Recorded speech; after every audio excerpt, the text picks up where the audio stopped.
hello. How's everybody doing? Good. We are here at the 79th Annual ARA, Automotive Recyclers Association Convention and Expo. And today we have the pleasure of speaking to Sandy Blalock. So Sandy, I will allow you the opportunity to tell our viewers who you are and who you represent. Yes, my name again, Sandy Blalock. I'm the Executive Director of the Automotive Recyclers Association. I myself am a former automotive recycler. Our family owned and operated a professional auto recycling facility in Albuquerque, New Mexico for close to 30 years. And when we sold the business, I decided to still advocate and help do things for the industry, and it's eventually led me to the position of being the executive director of ARA, where I also had the pleasure during my profession as a professional auto recycler to serve on the executive committee and president of ARA at some point in time. So, Yeah, yes. I was going to ask you. Good morning, Sandy. Good morning. I was going to ask you. You're also involved with some of the chapters as well. Oh yes. Yeah, yes. you're very busy. Yes. In this industry. Well, I felt when we sold the business, I felt that I still had a lot to do and to kind of help the industry, and did a lot of that while I was still running and operating a business, obviously. But I felt that, now that I had the time, I needed to take that opportunity to give back to the industry. I felt a very strong need to give back to the industry that had given me so much. So I started working originally with the state organizations, actually went to a couple of states and started from the ground up what we call affiliate chapters of ARA, just so we made sure that we had good representation in all the states and that we could collectively work together and make sure we could protect the industry, because at the end of the day, we have a lot of regulations, we have a lot of laws. The industry needs somebody out there kind of looking out for them and making sure that we're not going to be overregulated and underrepresented. So that's the job of a chapter, and that's definitely the job of ARA. So you're pretty much involved with a lot of the legislative affairs and representing the ARA to other trade organizations and Yes. legislative sessions, perhaps. Oh, yes. I can imagine. Yeah, we have a couple of staff members that deal primarily just with government affairs, working both in the states and at the federal level. We have someone who is always looking out for the policy, working with the agencies that have oversight of our industry, like the EPA, OSHA. Obviously working with NHTSA. We also, in the last several years, have been working very closely with the OEMs. We speak on a regular basis with the Suppliers Partnership, which is all the OEs with the exception of Tesla. And so we're very, very active because at the end of the day, we're part of the infrastructure of automotive repair. We happen to believe we're a very integral part and play a significant role. And I think that over the last 2 years, I think that we've proven that to a lot of the people in the automotive repair, that we were able to keep cars on the road because we had the availability of parts when there was supply chain shortages and what have you. And so our members stepped up, they did their job and continued to put quality parts back out into the marketplace. It's fantastic. So what are some of the challenges this year? I know over the years they change, but there's always something new, right? Some of the more recent challenges you're having to deal with. Well, I think in the last couple of years, obviously, when the value of the precious metals in catalytic converters goes up, we always see an uptick of metal theft, just like we did in the late 2000s, where we saw the copper and everything else, the value of those materials went up. Then you saw more theft of that. Well, I think the whole world knows that we have had a major uptick in catalytic converter theft. And so ARA's been very, very involved following, promoting, positive legislation. At the end of the day, I think we followed something like close to 140 catalytic converter bills in the states. There actually are a couple at the federal level that are being talked about and potentially will be introduced. The biggest problem with catalytic converters, I think everybody really knows, is that you cannot trace them back Correct. to the vehicle that they've been removed from. So it's very hard to prove that somebody stole the catalytic converter.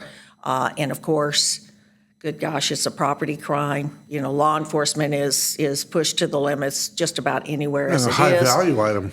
They're high value. Consumers are being hurt. Insurance companies are paying, just tons and tons of claims, and we want to be part of that solution. So we're working on some things that hopefully we can make it much easier to put a recycled OE catalytic converter back out into the marketplace first, Sure. and then get that. Well, that's not talked about very much in the recycling industry, is it? That, federal law does allow for testing and reuse of used catalytic converters. Exactly. And a lot, that's a very misunderstood. There's never been a law. There's been a policy from the EPA. But of course, that was back in 1986. Well, back in 1986, we still had a lot of vehicles on the road with leaded gas. Right. That's right. That's And right. they weren't very smart cars back then. But today, a car will self-diagnose itself. So Right. I think, and we have reached out to the EPA a couple of years ago. And so we are in talks with them to do a policy review and make it easier for those parts to be put back out into the marketplace to solve some of these problems, especially on the cost side. But at the end of the day, when you talk about all of that, a lot of people don't understand is whenever we sell something like that, we're going to get the bad one or the one that came off the car. Right. And then we make sure that we put that back into the circular economy because that's who we are as an industry. And it comes back to the processor so they Yeah. can reclaim Right. and put those parts back It's out in the eventually going marketplace. back to the recycler. anyway, Reuse, yeah. reclaim.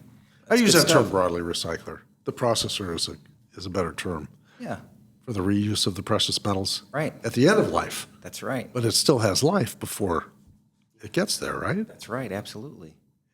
Yeah. So what have you seen over the years? You mentioned that you had 30 years in the automotive recycling. What's been some of the more beneficial changes that have come after that? Well, I think there's probably been a lot of issues that have been around for a very long time. Obviously, we're in a market that a lot of people like to be in, but not all of them are true professional, legally licensed and operating businesses. So right. That's a good there's point. always been and still is and probably will continue to be because at the end of the day, there's not enough enforcement out there for people to constantly be going out there and making sure people are doing the right thing. That's always been a big issue for our industry because we participate in an industry where very often, even as a professional industry, we're competing against people who are not on the same playing field as we are. And that puts us sometimes at a deficit. We're paying a lot of money to be environmentally and safety compliant, and those companies aren't. We pay taxes. We have employees who we also pay taxes on and benefits, and they don't have those expenses, and so we have people that really get hurt by that in some markets. It's for the most part, most people can play that game, but again, it even affects the price of our salvage because we're buying salvage that's artificially inflated because you have people buying it that can afford to pay more money for those cars because they don't have the overhead we have. And so that's the biggest issue that I think we have. It'll continue to be a problem Unfair competition. until some other things change, and that may change with the change in the technology and the vehicles Well, in the I future. tend to think in terms of the United States, but this is a problem in Canada as well, isn't it? I'm sure it's a problem worldwide. I don't even think it's just in the United States. I think it's worldwide. But, things like that, of course, overzealous people who just want to really, overregulate. We create our own standards. We have a certification program. We make sure that we give the resources, training, and everything else to the industry so they know what their responsibilities are. And most professional auto recyclers know that they have a responsibility to their community to be a good business and have good business practices. Well, we come to the expo and we're an exhibitor here, and we come with our slice of the industry, what we represent, and with our goals. We like to come and network and talk to people and meet new people, create new relationships. And I was excited to have you come today because I wanted to hear more breadth and depth of your organization and the industry that we market to, that we come and market to. And just because there's challenges to running everybody's business. There's challenges of running our business, but they're different than what you're describing. Yes. Because we're on the processor side of recycling of catalytic converters and the yards, the salvage yards, and all of the activities that they're involved in with the labor and the licensing and the EPA and the fluid control and all of that. There's specialty equipment that's available that I see on the trade show floor that is available for fluid recycling and things like that. And it's a pretty in-depth, detailed process for dismantling. Exactly. Not like it was when I was a child growing up. It was the Wild West out there, right? When you're out looking for parts for your first car, that kind of thing? Yeah. Well, no, way before that. Oh, okay. He's aging himself now. So the industry has matured greatly. Definitely. Yeah. And what do you see as some of the benefits to the recyclers today? I think the benefits, I think that ARA is a huge benefit for automotive recyclers. Mm-hmm. When I came on board, one of the things and one of my goals was to make training and education readily available to all of our members. And the ARA University that ARA has is one of the benefits. It's a direct benefit for all members. Used to be a subscription service.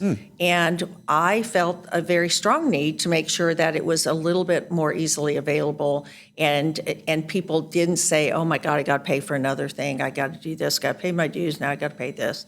And so after about a year, we found a way to move some money around and make that work, and now that is a direct benefit. Our certification is a huge benefit for auto recyclers.